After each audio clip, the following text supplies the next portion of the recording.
Gotta stop eating them. This. What's good? What's good? Let me put this down, actually.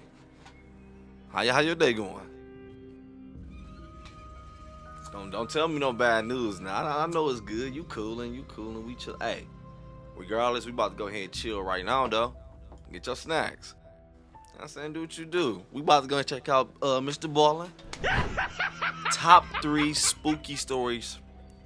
Let me say it again. Top 3 spooky stories from missing people found alive. This is about to go crazy. Missing 411. Oh, damn, this part 21. The title just got me spooked, bro. They're alive, meaning they about to tell the story. Want to check out the original video? Link will be in the description below. Well, let's go. Every year, hundreds of people go missing under baffling conditions in the woods of North America. I'm talking about people being right in front of their friends or their loved ones, and then in an instant they're just gone, and they're never found again. Or they are found again, but they're found in places that are seemingly impossible to get to. One former police detective named David Paulides has written a book series called Missing 411, where he investigates these incredibly strange cases. Today, we're going to look at 3 missing 411 cases that, even amongst strange disappearances, these rank as particularly bizarre. But before we get into today's stories, if you're a fan of the strange, dark, and mysterious delivered in story format, then you've come to the right channel, because that's all we do, and we upload 3, 4, even 5 times every week. So if that's of interest to you, please replace the like button's 2021 calendar with a 2020 calendar that has a 1 glued over the 0. Also, please subscribe to our channel and turn on all notifications so you don't miss any of our weekly uploads. Because all right, let's get into today's stories. 2021, but it's... Let's go. I ain't got no snacks again. I messed up, man. On June 16, 1946, 5 members of the Van Ulst family arrived at the Devil's Den State Park in western Arkansas to spend a week in a cabin they had rented. After getting unpacked, the father, along with his daughter, who was 8 years old, named Catherine, and her 2 older brothers, they headed down to the swimming area, which was this creek that led up to the side of a dam. Once they arrived at the creek, Catherine and her 2 brothers jumped in the water and started goofing around, and there were some other kids there they were playing with as well, and their father just sat on the edge to watch. Now, this swimming area had one really deep section that was right up against the dam wall that you were allowed to swim in, but the kids that were not strong swimmers tended to stay away from, and Catherine was not a great swimmer, and at one point did they not know drifted about it? Into the deep section, and her father didn't notice, and her 2 brothers didn't notice, but a woman who was staying at the campground, who the Van Ulst family didn't know, happened to be standing next to the edge of the water and saw Catherine struggling, and so she reached in and pulled her out, and Catherine was fine, and the woman told her, you gotta be more careful, you shouldn't be swimming in the deep end if you're not a strong swimmer,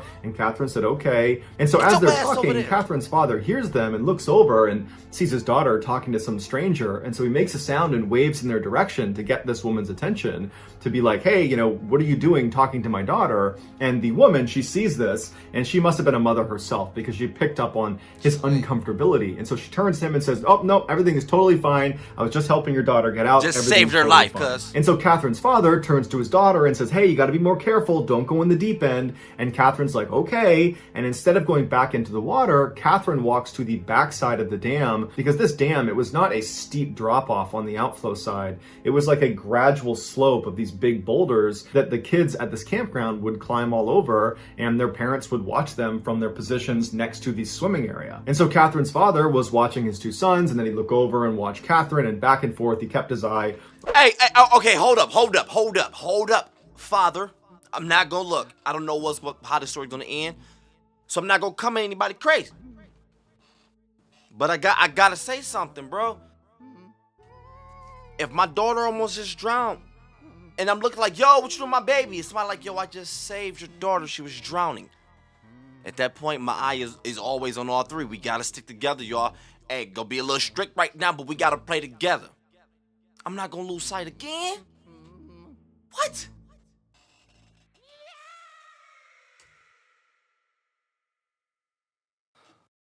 His father was watching his 2 sons, and then he'd look over and watch Catherine, and back and forth he kept his eye on all of his kids. But at some point when he was looking at his sons, he looked back at Catherine and she was gone. And so he stood up and he walked over thinking maybe she's gone all the way to the bottom and she's just out of sight because she's crouched down or something. But when he got to the edge and looked down, she wasn't down there. And so he's looking all around and he's thinking to himself, this isn't possible. I just saw her on the rocks like seconds ago. Where could she have gone? And so he looks at his sons who are still in the swimming area and he says, hey, have you seen Catherine? And they're like, no, we haven't seen her. And then he turns to the woman that had previously pulled Catherine out of the water and he says, have you seen my daughter? And she said, no, the last I saw her, she was on the rocks. I don't know. The last time I saw her was the last time I just saved her life. You telling me her life went in danger again? As a parent to another parent, I'd have been so pissed. Like you telling me I just saved your daughter, now you ask me about your daughter again? Father, I might need that title. We might need that. I'm sorry. I don't know what's about to happen. Chill out.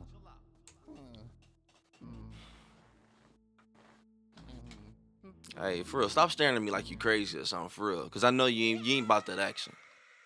That's crazy to me.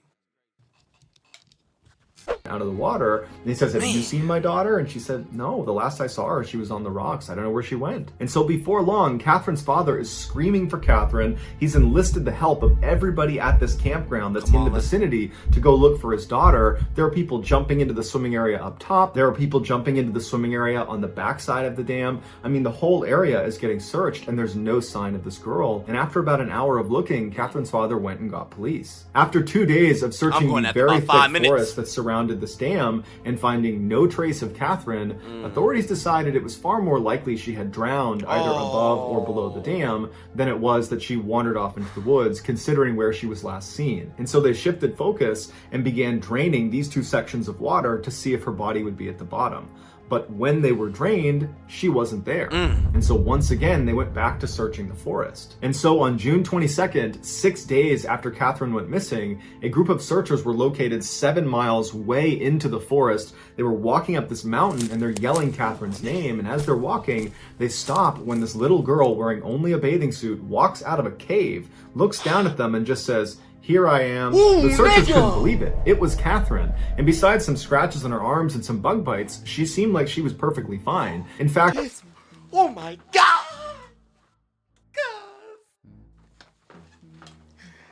She come on. I'm right here, bro.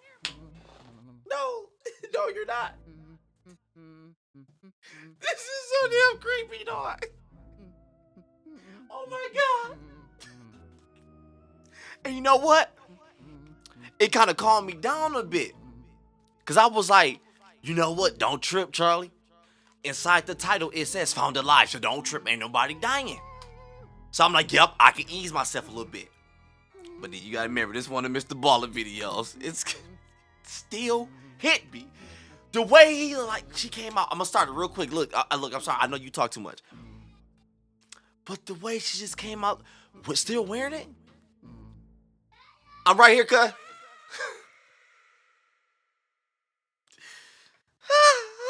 And besides some scratches on her arms and some bug bites, she seemed like she was perfectly fine. In fact, they would say she was eerily calm. It was like she was waking up from a dream. She was reunited with her family, who could not believe she was still alive. They brought her to the hospital and the doctors looked at her and said, yep, besides some superficial cuts and some bug bites, she's fine. And 2 days later, she was discharged. So this 8-year-old who's never spent any time in the woods before, this is her first exposure, her trip to Devil's Den State Park, survives on her own out in the wild for 6 days and 6 nights with only a bathing suit on. And despite there being no potable water anywhere near her where she was found up on that mountain, she was determined to be relatively well hydrated and had only lost a couple of pounds. Also, you need to understand the staggering distance she covered, because while she was found 7 miles away from where she went missing, that's as the crow flies. That's what you see on a map, those 7 miles. In the wild, you don't walk perfectly straight lines. Ooh, exactly, because the terrain is different, so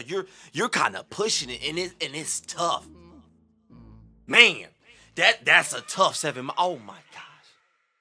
Stop playing with me right now.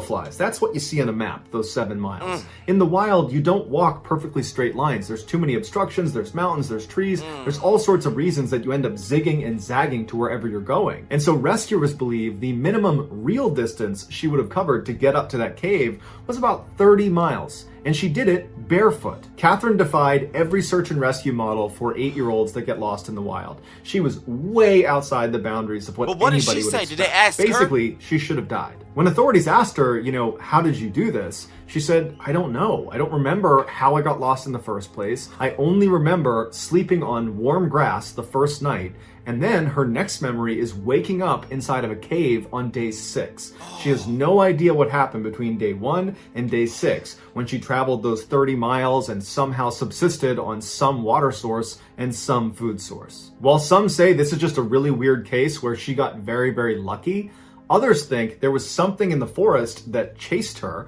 and adrenaline kicked in, forcing her to run the 30 miles to that cave. And because it was so traumatic, she forgot the experience. Yes, that's what I'm thinking. I don't know why I whispered. I'm sorry, bro. My breath just stank. I got a mint in my mouth right now. My gosh, man. How does it happen? How does it happen? I be needing a little more answers. I'm telling you, dog. When I get to telling y'all, it be stuff going on in this world. I ain't capping to you. No, I ain't rapping to you. The 30 miles to that cave, and because it was so traumatic, she forgot the experience. But like virtually all of the missing 411 stories, we have a lot more questions than answers. Yes, I thought he had the answers for me. I got excited, I'm sorry. Because I was just like, yes, I got questions.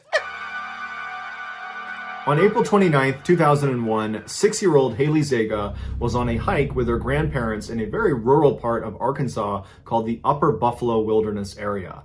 Go back a bit. 29th, 2001, 6-year-old Hayley Zega was on a hike with her grandparents in a very rural part of Arkansas called the Upper Buffalo Wilderness area.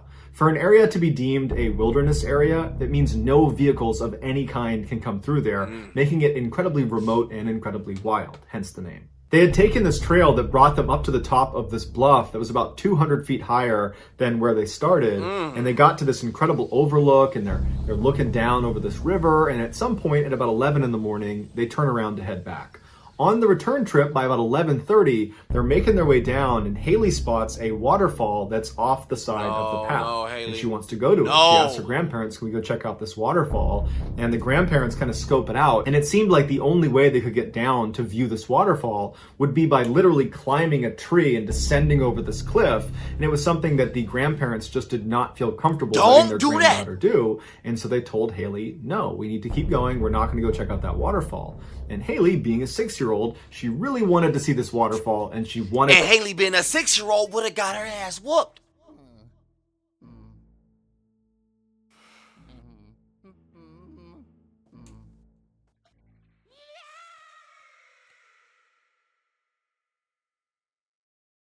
Waterfall. And Hayley, being a 6-year-old, she really wanted to see this waterfall, and she wanted to get her way. And so she threw a tantrum, and she sat down on the trail, and she said, well, if you're not going to take me to the waterfall, I'm not going to move. You're going to have to carry me. And the grandparents were like, no, we're not going to carry you. You need to be a big girl. I need you to stand up and start walking with us. And Hayley refused. And so her grandparents said, okay, we're going to leave you. And they turned around and they kept walking down the trail. Not far, and they were still totally in view, and it's broad daylight. And they would turn around expecting their granddaughter to stand up. And I get what they're doing last time real quick. But in that situation, in that field, I should say, that location, that's a dangerous game to play. I do that with my kids sometimes when she want her way. Hey, be good, I won't. All right, I'm about to leave.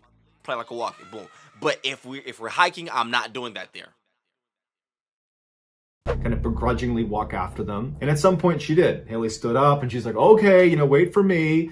And so she starts walking, and the grandparents are like, all right. And so they're walking ahead of Hayley. And as they're walking, Hayley would just slow down more and more and more. And her grandparents could tell she was doing this. She was just trying to be frustrating, and she was intentionally trying to take as long as she could. But the grandparents made sure they kept her in their view. So they would walk a little ways and turn, and she'd be right there. They'd walk a little ways, they'd turn, and she'd be right there over and over again. And then at some point when they turned, she wasn't there. And so the grandparents immediately run back up, and they're looking around for Hayley, thinking she probably darted behind a tree to hide because she wants, to be a little bit more frustrating for them. And so they're kind of looking for her. They're not that worried yet. They start yelling for her, saying, come on, we do got to leave. You got to come out. We got to go. But there was no word from Hayley. It was just silence, and she was just totally gone. And for the next 90 minutes, the grandparents just ran all up and down this trail screaming for Hayley, and they never found her. And so they ran down and they called police. The largest search and rescue mission in the history of Arkansas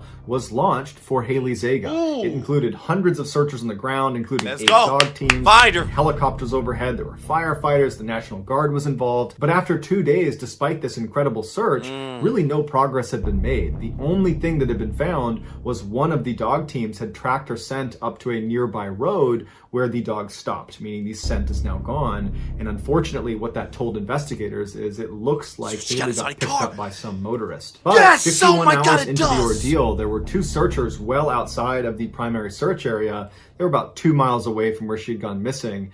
They spotted her. She was sitting next to this brook with her feet dangling in the water. And when she saw them, she kind of waved, and they said, "Are you Hayley Zega?" And she said, "Yeah." And she had a couple of scratches on her arm and on her face, but overall she seemed okay. And so Hayley was reunited with her family, and then she was brought to the hospital to be observed. After Hayley had regained some of her strength, investigators asked her, what happened? And she said that she was walking behind her grandparents and that she looked down. And then when she looked up again, not only were her grandparents gone, but she was looking at this wall of trees. Like she was not on the trail anymore. She didn't know where she was. And since she was only 6 years old, she didn't stop and look around or yell. Instead, she just kept walking in this direction that she didn't recognize. And she walked and walked and walked, and she never found the trail again. She said pretty soon it got dark, and she slept on top of that bluff. And then the next day, when the sun came up, she walked down the bluff and she made it to the river. And then she walked along the river until she found a cave where she slept for the second night. And then the next day when she got up, she was found. After she gave this explanation... 6 years old! Out there surviving! At 6 years old, dog!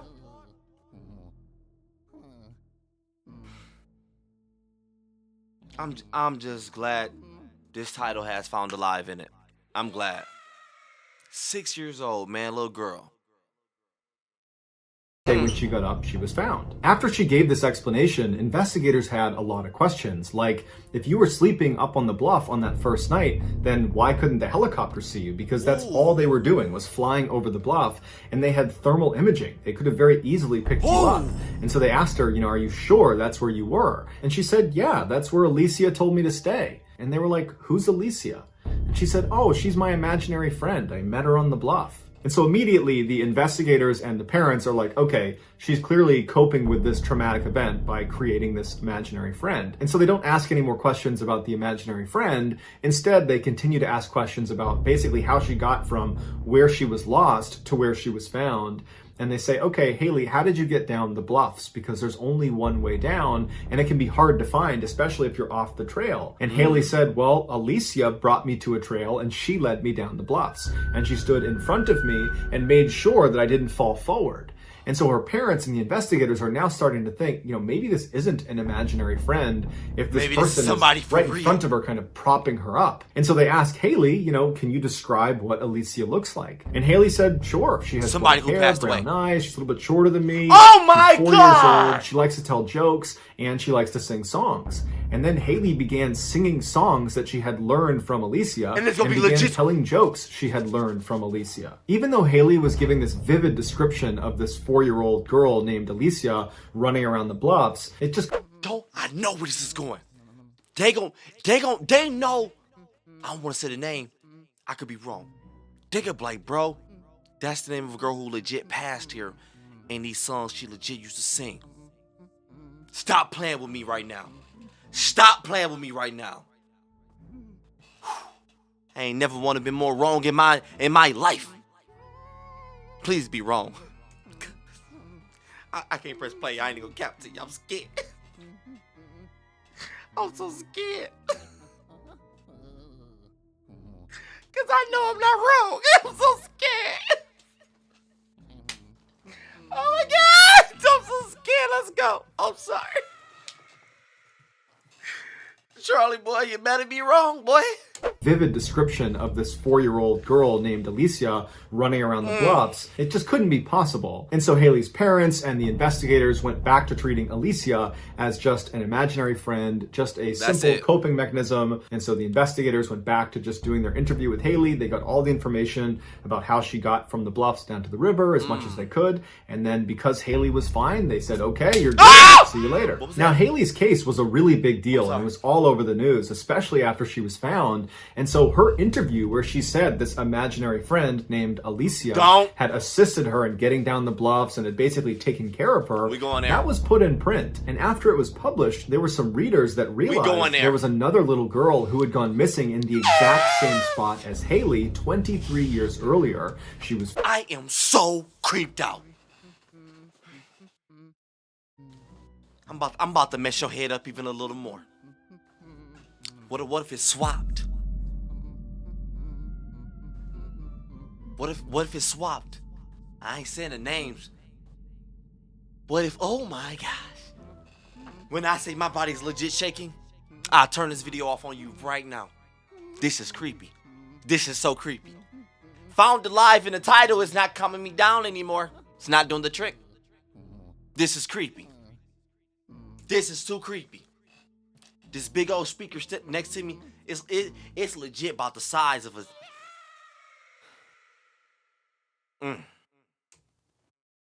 print. And after it was published, there were some readers that realized there was another little girl who had gone missing in the exact same spot as Hayley 23 years earlier. She was 4 years old, she had black hair, brown eyes, her name was Alana, and she had died on those bluffs. After this connection was made, it got national media attention because suddenly news outlets were saying this imaginary friend was actually Alana and that she was Hayley's guardian angel. In fact, Hayley was brought on Dateline to talk about her imaginary friend. This year, Hayley, who's now 25 years old, posted a video to her YouTube channel where she tells her story of what happened over those 51 hours she was gone. And in the story, she talks about her imaginary friend. And she says, you know, before Alicia, I never had an imaginary friend. And afterwards, I never had an imaginary friend. But at the time, Alicia was very real to me. And I don't know who or what she was, Guardian but angel. She saved my life. I can't do this. That wasn't number one. What's gonna top that? I can't do this. What is gonna top that? That was the creepiest story ever. My bad if you keep hearing the slap. I got on the little shorts with my ankle, with my thighs out. I be liking these now. Like, you know, like bro, I used to think this was so whack when I used to see like people dressed like that. And what's crazy, if you ever see me out, legit, they be shorter than this. I like it now. But back then, I used to be like, man, I ain't never dressing like that. They some weirdos. But I love it, bro. I be chilling. Yeah, you damn right I'm stalling. You damn right I'm stalling. Shut up. What's gonna top that, bro? I'm scared. I'm stalling like a ball. I'm trying to want to hear that story. Get the little scary ass over there, press play. I can't. Oh, let's go. Let's go. Man up. Woman up. Whatever you gonna do. Get it up. Pause. I never had an imaginary friend. But at the time, Alicia was very real to me, and I don't know who or what she was, but she saved my life. In September of 2012, 53-year-old Linda Ortega went to visit her brother, Eddie Huff, in St. Joe, Arkansas. St. Joe is a very rural part of Arkansas, and it's about a mile away from the Buffalo River National Park. The park is thickly forested and mountainous. Wait, he went to visit her? In St. Joe, Arkansas. My bad. Let me go back. In September of 2012, 53-year-old Linda Ortega went to visit her brother, Eddie Huff, in St. Joe, Arkansas. St. Joe is a very rural part of Arkansas, and it's about a mile away from the Buffalo River National Park. The park is thickly forested and mountainous, and there's hundreds of small water bodies that are strewn throughout. On Saturday, September 22nd, Linda and Eddie decided to go for a walk in the park because Eddie apparently had heard of some great fishing spot and he wanted to go find it. In searching for the spot, they stepped off of the trail and got turned around. Now they realized they got turned around, but it's broad daylight and they figured, okay, we'll find the trail soon. But as the sun was setting, they had still not found the trail and they realized they were badly lost. Then some very strange things happened that we only have a marginal understanding of. What we know is the brother and sister were together on that first day they went missing. We know they were together the following day on Sunday, still looking around for a way out of the park, but still at the end of the day were lost. Then the next day, on Monday, we know the pair separated because Eddie re-emerged out of the park, hopped in his car like nothing was going on, drove back to his house, walked inside, and his family's like, where have you been? You've been missing.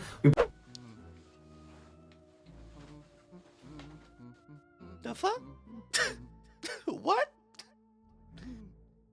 Let me make sure I got this right. You and I, we lost. We in the woods. We can't get out. It's days. Out of nowhere. You go to the whip. Started up. You probably turned on that Gucci man in there. Look, got out of there. Go to the crib like nothing. That's it. Do I got that right? I'm gonna go back a bit. The following day, on Sunday, still looking around for a way out of the park, but still at the end of the day were lost. Then the next day, on Monday, we know the pair separated because Eddie re-emerged out of the park, hopped in his car like nothing was going on, drove back to his house, walked inside, and his family's like, where have you been? You've been missing. We've been calling you. Where have you been? And where's Linda? And he's like, oh, everything's fine. I dropped Linda off at a relative's house. She's fine too. No, you His didn't. family's looking at him like, do you not understand that you've been missing for like 3 days here? And he was just trying to tell them that everything was fine. But as they asked him more questions about specifically, what were you doing? Specifically, how did you get lost? Specifically, what time did you drop Linda off? Tell us all the details. Yeah, and black people pacifically. I pacifically want to know.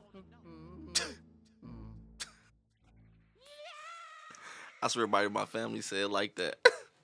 Like, bruh, just shut up. How did you get lost? Specifically, what time did you drop Linda off? Tell us all the details. As they did that, Eddie started to realize that, oh my goodness, I actually don't know what happened. And so his family called this relative that Eddie had claimed he dropped Linda off at. Yeah, and call when her the up, relative picked up, they said, no, we don't have Linda here. Hey, Cap. I've not spoken to Eddie and I've not spoken to Linda. And so the family turns back to Eddie and they're like, where's Linda? And Eddie just said, I have no idea. And so how the did you family get home? contacts police and a search is launched for Linda. And they look all over this park for days and there's no sign of Linda. And people are starting to get really worried about her. And then on Thursday, so 3 days after Eddie had reemerged from the park and 5 days after they had originally gone missing, some searchers that were on ATVs were about 2 miles away from the entrance of the park in this very thick area. And they found Linda and she was alive. And initially, just like her brother Eddie, she really had no idea what was going on. She said she didn't understand how she got where she was, and she was just really confused. And so they brought her back to the hospital and they put her under doctor's care, and she ended up being fine. But as she's laying in the hospital, she starts kind of coming to, and her memories start flooding back. No. And she tells the story of what happened to her, and it's unbelievable. No, She said I she can't and do Eddie this went right into now. the park to find that fishing spot, and at some point they stepped off the trail thinking they were going to find it, but they didn't. They got turned around, they were lost, and they were confident they were going to find the trail and get out the same day, but they didn't. And so the sun went down and they were forced to sleep out in the wild. And so the next morning they get up and they continue to look around. They're yelling for help and there's no one around. They're in this very dense part of the forest. And all day, again, they're looking for this trail and they don't find it. And so that night, again, they sleep out in the wild. Linda said her memory, starting with the next day, which was Monday, started to get really foggy. She said she woke up and for some reason she just got up and started running into the woods. Why? She thinks it's because she thought Eddie was hurt and she was running to get help. And so it must have been around this time that Something is legit tweaking with their head. This is crazy. Man, there's some crazy stuff in this world, man.